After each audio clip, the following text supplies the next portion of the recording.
You know, a lot of people ask me this question. Is it too late to fix my pronunciation? And honestly, I totally get where that comes from. Maybe you've been learning English for years, maybe you use it at work, or you've passed some exams. But every time you speak, there's this tiny voice in your head that says, something doesn't sound right. Or maybe someone once made a comment about your accent, and since then it's been hard to forget. Whatever it is, the doubt starts to grow, and suddenly you're wondering if it's even possible to change. Maybe it feels like your mouth is already set in its ways, like it's too late to teach it something new. But here's what I've seen, and I've seen this many times. It's not too late, not even close.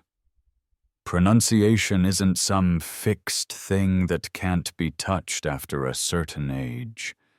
Your mouth, your tongue, your lips, these are all muscles. And just like any other muscle in your body, they can be trained, reshaped, repatterned. Sure, it might take longer than if you were 5 years old, but that doesn't mean it's out of reach.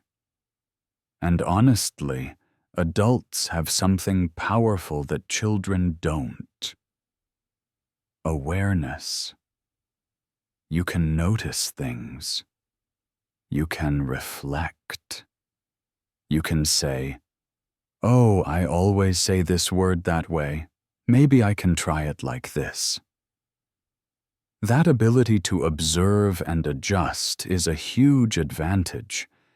So the idea that it's too late? That's more about fear than fact. I've worked with people in their 50s and 60s who made real, meaningful progress. Not because they had some secret talent, but because they showed up consistently. One woman I remember had a really strong accent that sometimes made communication tricky. She wasn't aiming for perfection.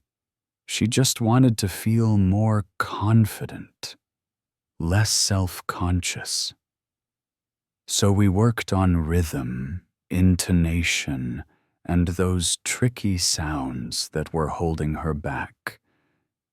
She recorded herself, listened back, adjusted. And over time, something shifted.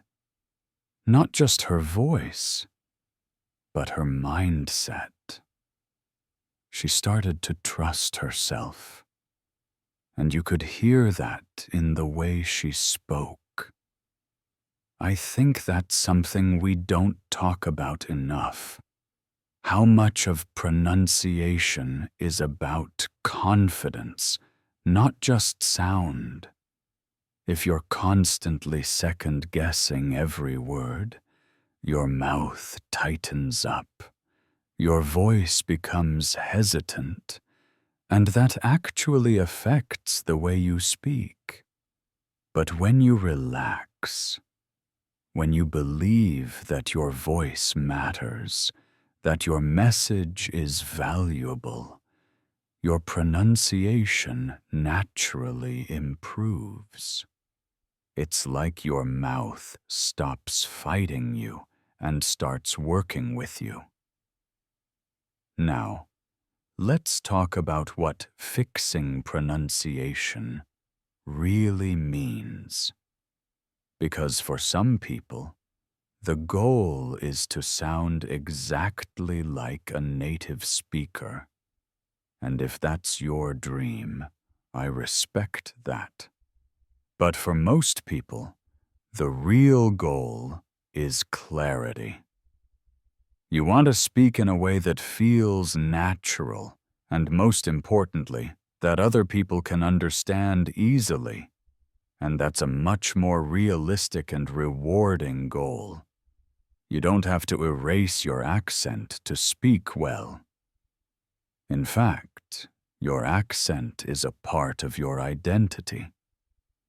The key is to keep the parts that make you you, and smooth out the parts that make communication harder.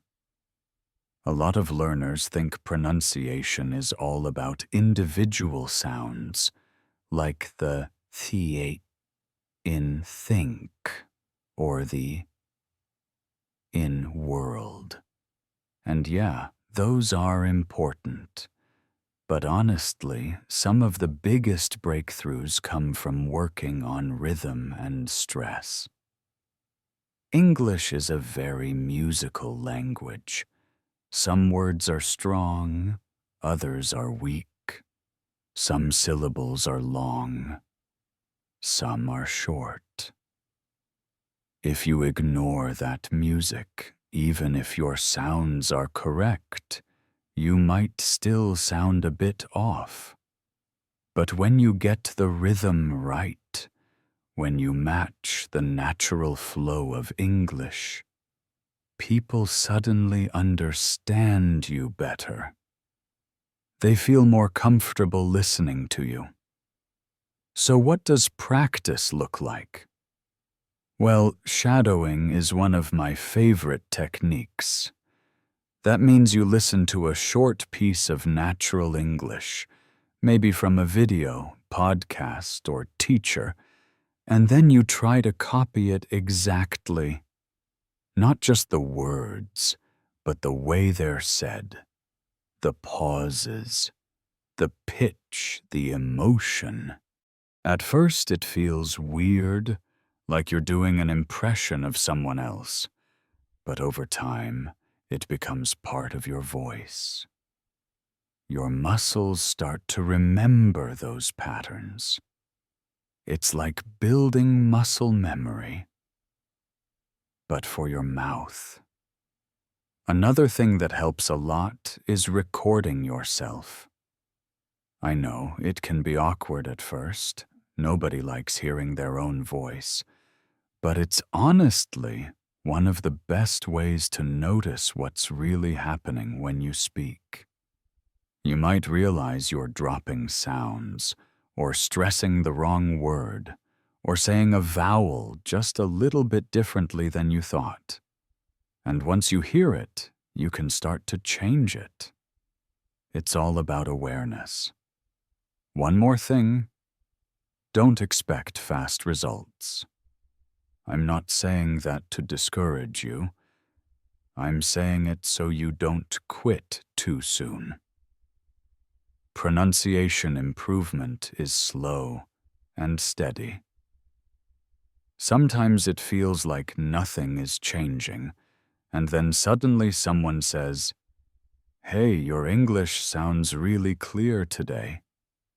And you realize something is changing, just not always in ways you can see immediately.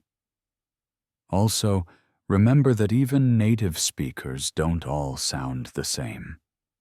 A person from London, someone from Texas, and someone from New Zealand, they all speak English differently. That's normal. So don't pressure yourself to copy one perfect version. Just aim for your best, clearest voice. And be patient with yourself. You're not just learning a language, you're learning how to express yourself in a whole new sound. That takes time and courage. So is it too late? Absolutely not. Your voice is still growing, your story is still unfolding, and your mouth?